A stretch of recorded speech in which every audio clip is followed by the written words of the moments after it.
Hey there. So I haven't given up on this game.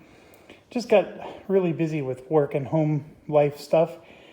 The other part is if what is today? Today's June 15, 16, 17, June 17th, and the status in Board Game Geek right now is that they're sort of doing some rule clarifications. So a lot of rules are being clarified, and in specific is the how does an area get controlled. So a lot of clarifications there. Also learned that the way bankruptcy and collapses work and the timing of that. There's a lot of revelations happening on Board Game Geek right now. I think some people are very fairly criticizing the rulebook because the ambiguities are there.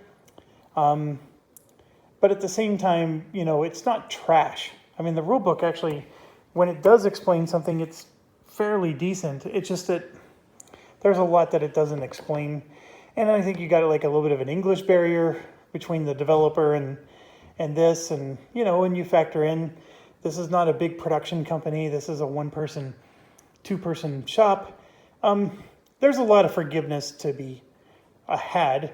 But at the same time, if you buy a game, you want to be able to play it. I think that this game is very playable if you're willing to just make a decision that this is the rules and how we're going to play it and then go. So where does this stand? I still want to do a playthrough. The playthrough that I currently did, I think, has a lot of things that have changed. So remember, I did most of turn 1 before I quit. And I quit because the rules started to get ambiguous. Well, a lot of it is ambiguous. I think the only thing that is really reliable from the playthrough that we've done is the actual combat. The combat was very fair. I don't think there's anything that changed there. So I reset up the game and we're ready to go. Another round, start over. And a couple of things from the last playthrough. The first one is that the Mari barbarian here actually starts on the game and it has to stay in Africa. So as you can see, I did that. And then the next thing is that the Romans do start with a decline marker. So they're going to have an in decline of -5. My apologies. There we go. My video looked very cloudy, so hopefully that's a lot better. So yeah, this little decline marker, that's actually the wrong side. That's a ×2. We need the ×1 that's only a -5. So they have declined 1 level, Rome has. So that's in place. Also, somebody mentioned this little trick, and it's the same thing we did at D-Day at Omaha Beach, but those are reinforcements. And so we took the reinforcements in the turn that they become available, and we just put them on the turn track. So that was a pretty cool idea. So I stole that from whoever suggested it. And the other big difference is there's going to be 3 raids at the beginning of this turn instead of 1. So let me explain a couple of things. As you can see here, this is the scenario book. This is how we know there's an in decline marker. I did that wrong. Right here it says there's no raids on turn 1 except picks, and that's wrong. We were told to go by the raids that are identified in the turntable, which I think is in this book. Yeah, right here. So there's going to be 3 raids on turn 1, the Berbers, the Kushans, and the Picts. And it even tells you what's being raided. So they're raiding Africa, they're raiding Persis, and they're raiding Britannia. So we're going to have 3 raids. Also, I'm going to make sure we do the advanced combat. So we will be using this table, which is the advanced combat table. Another thing is that a person on Board Game Geek made a player aid that actually looks quite good. And what they did was they took snippets of the rulebook and just put them in one player aid so you're not bouncing back and forth in the rulebook. I really like it, and I think I'm going to use it. The other thing to point out is here. So as you know, we ended the last playthrough because we skipped all of phase 2 and then learned that we're only supposed to skip 2A. But you start the game on 1C. So the events is where you start on turn 1. And where does it say that? That's the part that is a little elusive, but if you go to setup, scoring, and winning, right here, put the turn marker on space 1 and begin play with time phase step C events.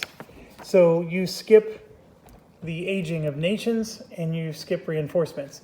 So I think I aged the nations last time, I can't remember, but we would start here on C in events. We would skip caravans per the rules down here. We would do diplomacy, skip 2A, but then we would do income, purchases, and revolts. And then we would do the military phase just like our last playthrough. So that's the way this is going to work. And yeah, it's still a very large undertaking. It's very cumbersome to play solitaire where you're playing all sides. I've been trying to recruit my kids to play this with me so at least they can control some of the sides. I think that would be a lot easier, but I'm not getting any luck. This game doesn't appeal to them. But anyways, that's where we're at. So the setup video is fine. The things I listed here are the only real changes you need to make. The playthrough is what it is, but just understand that the rules are changing.